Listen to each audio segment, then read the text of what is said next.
right, we're going to go over and show you how to use the RV today. First of all, this is your jack. This is what's you're gonna wind it up and put it on your ball so you can tow away. The propane tank's located right here. These are really simple. This just lifts off, and then there's a propane tank, kind of like the one you'd have at your house for your grill. Battery's located here. A couple things while you drive, it's gonna charge. Also while the generator's on and running, it charges, or if you're plugged in at the park.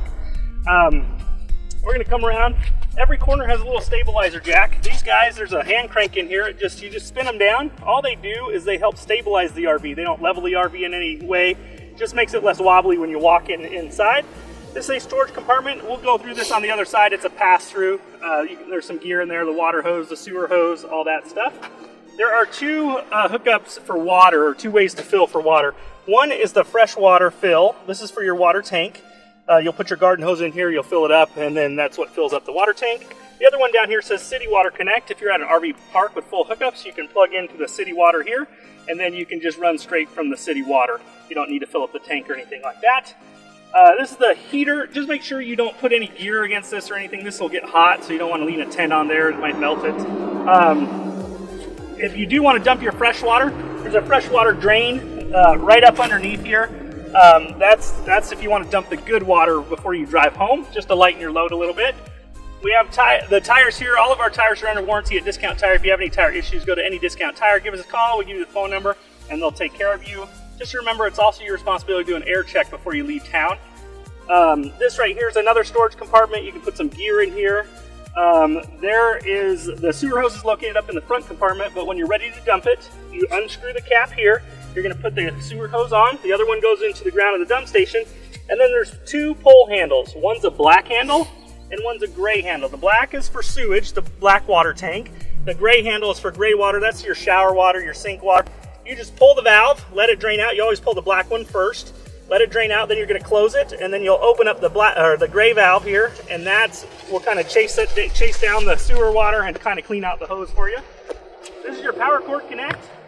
This opens up, and then there's a big power cord extension cord up in the front. You screw it on here, and then the other end will go into the RV park or go into the generator if you're running a generator. Hopefully you never need it, but we do have a spare tire here for you. So if you do need to do that, just let us know. That way we can have another tire ready when you get back. This has an electric awning. Just remember, these are really expensive to replace. It's just a sunshade. It's not for weather. It's not for snow or rain or anything like that. If there's any type of inclement weather like rain or even lots of wind, you definitely want to close this. You don't want to break it off in any way. There are some electrical outlets on the outside here. If you want to hook up or set up a table, you can put like a crock pot out here or even set up a TV outside or whatever you need to do. We're going to go over the stairs. These ones are kind of a newer model. You open the door here. Make sure when you're operating the stairs, you open the door all the way open here. There is a blue lever. You pull on it, and then you just kind of fold the stairs down. And then you also want to open up this handle here so it makes it a little safer when you're walking in. Just remember, you need to make sure that you adjust the legs on this. There's little pins, you can pull them just to make sure it's level. If this sits up too high like this, say you're parked on a piece of a dirt mound or something and it's up like this, you go to close the door, it won't close. It'll hit right here. So make sure this is level and all the way down. That way you can operate the door. Also, when you close the steps, it's very important that you, once again, have the door all the way open. You'll reach up and swing this over. There are little bars that hang out on the sides here. If the door is not closed all the way, you'll run into the door here, and we don't want you to damage anything. So make sure that's open all the way. Close that up. Close your door.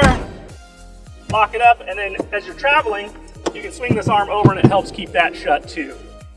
Lastly, up in the front here, we have that storage compartment. Like we said, you can put your gear in here, the water hose, the sewer hose, the electrical cord, all that's in here for you guys to use. Just make sure we get our gear back. We would appreciate that.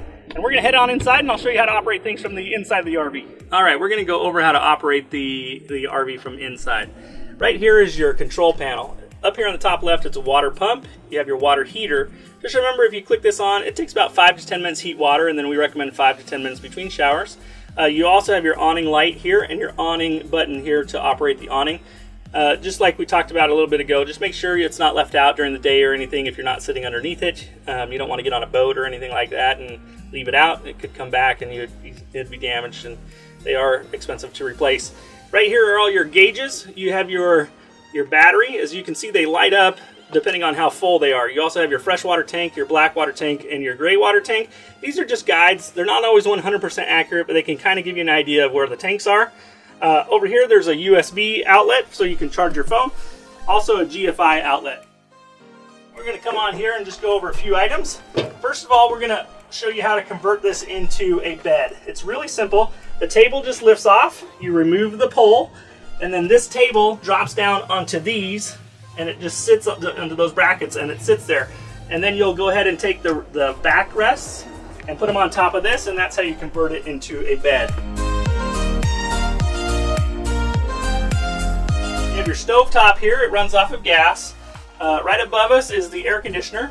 If you do need the air conditioner, just remember you do have to have park power plugged into a generator to operate it. You just reach up and you turn it on here. Your stove top runs off of gas, and then you also have your gas heater. To operate this, you just click this over, and then you control temperature with the knob here. As far as the refrigerator, there are two modes. There's auto mode, and then there's gas mode. If you're camping, boondocking, you're going to go ahead and run it on gas, and to do that, you're going to have this the gas button out, and then you just turn this on. These take about 4 to 6 hours to get cold, so we recommend you start them the night before your trip. If you're going to be at a park, you can go ahead and push it in and make sure it runs off of auto. That way, when you plug into the park, it'll switch to electric power, and then if you're unplugged, it'll convert back to gas. And then inside, right inside the other room is the bathroom. Just make sure the only thing that goes down the toilet is RV toilet paper. No Clorox wipes, no Lysol wipes, no female feminine products, just RV toilet paper.